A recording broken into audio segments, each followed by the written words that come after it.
Hello everyone. Welcome to School After Hours podcast, where we talk about all things related to after school time programming and education. I am your host, J.LL, and we are going to be putting the final touch on our series, the end of the semester wrap up. So this will be part 3. We already did part 1 and part 2. 1 was basically talking about program evaluation, some things to do to evaluate your program, but also are you reaching your goals, all those wonderful things in between. Part 2 was about staff and program provider evaluations. What should that look like? Some of the things that you could incorporate. So now that we're at the last portion of this series, we're going to go ahead and talk about what is your next step after you've done all your evaluations. So your next step is planning for the next semester, right? You have done your evaluations for your program, you've done your evaluations for your staff. More than likely, you're done with the first half of the school year. Now you're going to go into the new year. So what do you want that to look like? And you know you're about to go on break with all the children, so all the fun festivities are about to take place. But I feel like sometimes we get so caught up in those festivities and having the fun and planning the fun that we don't really take time to go ahead and plan for that next part of the year based on all the things that we experience. And it's a great time, if any, to do a reset. And sometimes we need that. As first part of the year may not have started off the way that you wanted to the school year. So there's always room to grow, but there's always room in places to redirect and reprogram not just yourself, but also your staff and the students at the same time. So you're meeting those expectations of what programming should look like and what you want it to look like, not just for yourself, but for your students and your staff. So as you get into this place of planning, a good place to start is looking at your numbers. So we have this portion of students that enroll in the first part of the school year. And some of them don't always stay with us, which is perfectly fine. You know, sometimes kids get involved, parents get involved, and they find out that it's not the right fit for them and their needs, which is perfectly natural, perfectly normal. So they'll move on to do other things. What you want to keep an eye on is how many students have come out of the program within this time period, within this first semester, and tally up how many students have left and why they've left programming. So if there's something that you could fix on your end, this would be the time to do it, to continue to keep the students that you have been able to retain during this time, okay? So be okay with looking at your numbers. From the time you have enrolled to this point, how many students have stayed in your program. It's also a conversation to have, not just with you, but your higher ups, to see if there's any additional advertising that you may need to do to enroll more students. So if you're responsible for meeting a certain number for each quarter or for each semester, if you're broken out into semesters, that's perfectly fine. So during this time, you may want to go ahead and get a campaign together for when you go back into the school year after the winter break. So, you know, you're able to meet your numbers if you are below your numbers. And you may be at a place where you just may want to recruit a little bit more. So talk that over with your supervisors. We'll also talk that over with your principal if you are in a school building as well. Another thing that you want to do is check in with your providers, those that are coming in from the community and doing workshops, classes for you all. Go ahead and check in with them to see if they're coming back for the next part of the school year. Some of them may have other obligations. Some of them may be doing other things. So you want to catch that gap if you're going to be missing or not have as many program providers the following year. For this second part of the school year, you want to make sure that you are covering that gap and go ahead and reaching out to other community members, maybe find another curriculum just to kind of fill those spaces in. So when you come back, it's not we stuck and we don't know what to do. You were able to sit down and plan and get that together before the end of the year or before the end of this semester.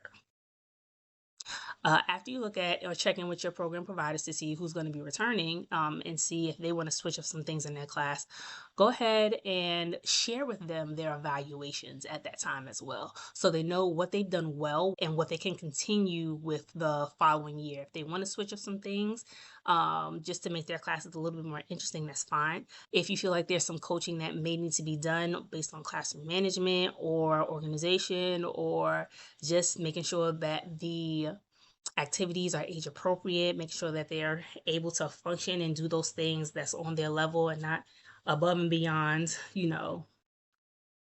make sure that you're also giving them that coaching that they need if it's something that they need to have, and sharing their evaluations, and then help them come up with a plan to how to make their program better at the same time. But also keep in forefront, like, what are they doing well, and celebrate them for those things. So once you are done checking in with providers, checking in with your numbers, the next thing you want to do is go ahead and jump into the nitty gritty stuff. You want to sit down with yourself and also with your staff as well, because they also play a part in this.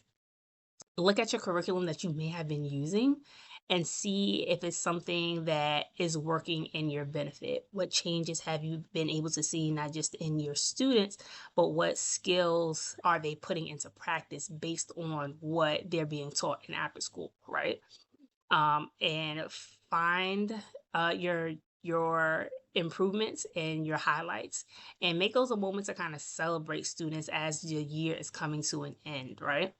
For most improved in this specific thing, for a student that has done like the most community building activities, all the things in between, highlight those students that are performing and doing well, but also those students that are, you see them making the change. And it's an opportunity to kind of give everyone a shout out for the hard work that they're doing based on, what you all have been practicing throughout this part of the year. So once you've done that, go ahead and evaluate the curriculum, and then decide what portions of the curriculum you want to use moving forward, or if you need to order more of that curriculum or change it based on what you and your staff had discussed and observed maybe during a staff meeting, right?